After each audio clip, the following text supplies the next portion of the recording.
here's a gentleman who is less than a week post-injury. He has 6 broken ribs.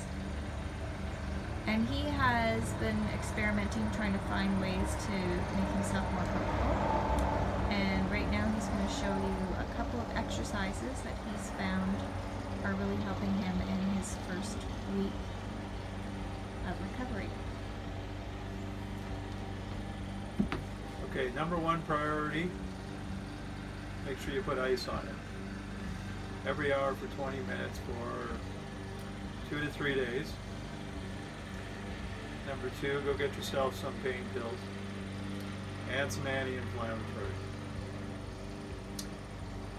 The chair I'm using right now is a rocking chair. I think it's ideal for fractured ribs. At least it has been for me. Why? Because you can do some exercise in the rocking chair without causing any pain to your ribs. And so my first exercise is you plant your feet on the ground and you push backwards in the rocking chair as far as you can.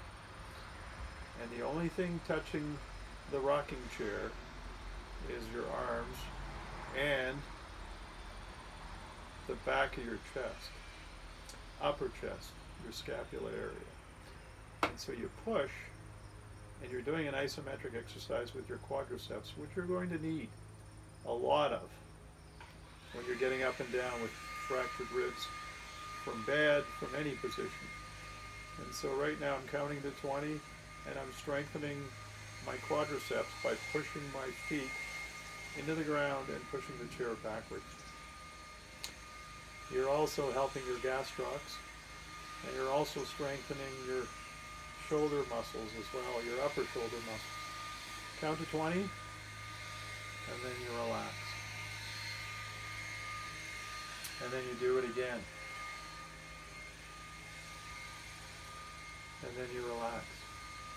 And the reason you need your quadriceps so much, and the reason you should have a rocking chair, is because with a rocking chair, you can also strengthen your core body.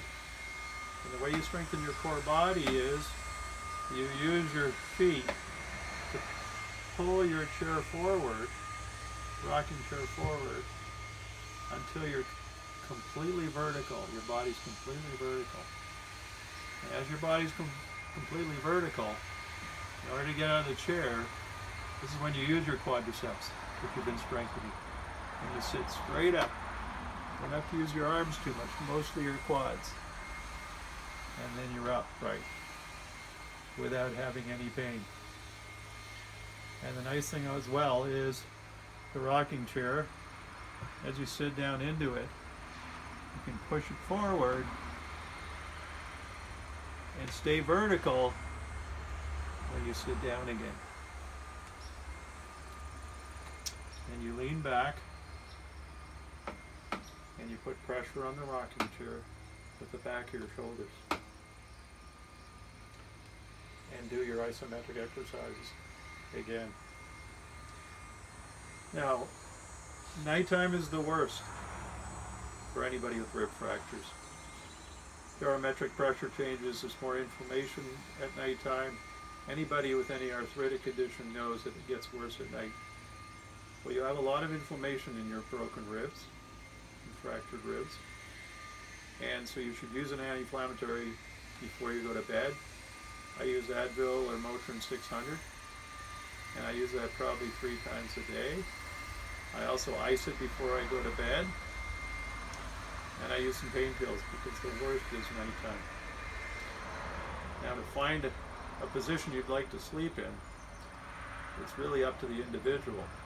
But what I've found is probably the best position for me is sitting a little bit less vertical back, and just, you can either bring your knees up